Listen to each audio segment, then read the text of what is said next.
আমি বিজেপি নামটা আসলে সত্যিকার অর্থে গ্রহণ করতে পারছি না, দুঃখিত। কারণ বিজেপি সেই স্বৈরাচারের শেখ হাসিনার একটি তুরুপের তাস ছিল। বিডিআর নামটা নাকি ভারতের জন্য একটি ভীতিকর নাম ছিল। আজকের এখানে আসলে এভাবে মহাসমাবেশ করার আসলে আমাদের কোনো দরকার হতো না, যদি আমাদের শেষ যে 239 জন বিডিআর সদস্যদের যে মুক্তি দেওয়ার কথা ছিল, জামিন আদেশ আসার কথা ছিল, সেটা 3 বার পর্যন্ত পিছানো হয়েছে, কিন্তু তারপরে দেওয়া হয়নি। তো এটা একটা বিষয়ে স্পষ্টভাবে আমাদের সবার চোখে আঙুল দিয়ে দেখিয়ে দিচ্ছে যে আমরা কি তাহলে আসলেই স্বৈরাচার মুক্ত এখনো হতে পারি নাই। যদি তাই হতো তাহলে এখন পর্যন্ত এই বিষয়টি নিয়ে এই ধরনের গরিবেশি করার কারণ কি?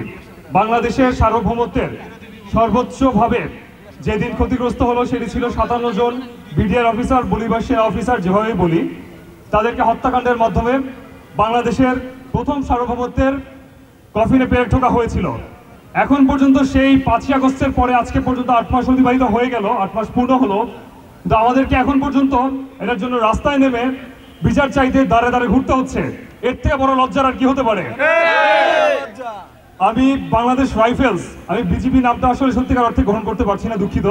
কারণ বিজেপি সেই স্বৈরাচারের শেখ হাসিনার একটি তুরুপের তাস ছিল। বিডিআর নামটা নাকি ভারতের জন্য একটি ভীতিকর নাম ছিল, সেই জন্য সেটিকে পরিবর্তন করে বাংলাদেশ রাইফেলসের উপর একটি হত্যাযজ্ঞ চালিয়ে এভাবে ধ্বংস করে সেটিকে বিজিবি বাংলাদেশ বর্ডার গার্ড নামে নামকরণ করা হয়েছে। কিন্তু ন্যাক্কারজনক ঘটনা। আমরা চাই বা আমাদের যে 8 দফা দাবি যেটি ছিল, সর্বশেষ আমরা নতুন নয়, অ্যাকচুয়ালি সর্বশেষ আমরা মূলত 2 দফা দাবিতে উন্নীত করেছি যে ভুক্তভোগী যারা পরিবার ছিল তাদেরকে চাকরিতে পুনর্বহাল করা হয়, অবশ্যই তার নির্দোষ হতে হবে, নিরপরাধ হতে হবে, এবং আমাদের যারা পরবর্তীতে এই সত্যিকার অর্থেই এর সাথে জড়িত ছিল তাদেরকে শাস্তির আওতায় আনতে হবে।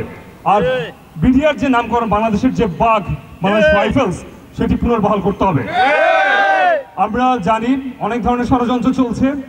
ডক্টর ইউনূসের প্রতি শ্রদ্ধা রেখে জানাতে যাচ্ছি, আপনি অনতিবিলম্বে আমাদের কথাগুলো শুনুন এবং এর যৌক্তিকতা আপনি জানেন, এটি একটি যৌক্তিক আন্দোলন ছিল, এবং এর যৌক্তিকতা পর্যবেক্ষণ করে আপনি অবশ্যই অনতিবিলম্বে যারা নিরপরাধ নির্দোষ তাদেরকে এই যে নতুন স্বাধীন তদন্ত কমিশন গঠন করা হয়েছিল সেই তদন্ত কমিশনের কার্যপরিধির আওতায় এনে তাদেরকে মুক্ত দিন, এবং অনতিবিলম্বে যারা দোষী রয়েছে তাদেরকে শাস্তির আওতায় আনেন। আমরা কখনোই কিন্তু বলছি না যে সব বিডিআরকে মুক্তি দিতে হবে, যারা নির্দোষ এবং নিরপরাধ তাদেরকে কেবল মুক্তি দিন, কিন্তু তাই বলে 16 বছর যারা এখন পর্যন্ত জেল যাপন করে এখন পর্যন্ত মুক্তি হতে পারেন নাই তাদেরকে এক ধরনের এভাবে অমানবিক নির্যাতনের মধ্যে আপনারা ঠেলে দিবেন না। আমরা চাই অনতিবিলম্বেদের মুক্তির মাধ্যমে আপনারা প্রমাণ করুন যে সত্যিকার অর্থে আপনারা জনগণের অন্তর্বর্তীকালীন সরকার। আমাদের বিডিআর ভাই বোন যারা রয়েছেন, তাদের ভুক্তভোগী পরিবার যারা রয়েছেন, তারা সবাই কদিন পর পর এভাবে অত্যন্ত কষ্টের সহিত দেশের প্রত্যন্ত অঞ্চল থেকে বাংলাদেশ এর কেন্দ্রবিন্দু রাজধানী ঢাকা এসে পাড়ি জমিয়ে এখানে এসে সব একত্রিত হন। এটা তাদের জন্য অত্যন্ত দুঃখজনক এবং আমাদের জন্য এটি অত্যন্ত লজ্জাজনক।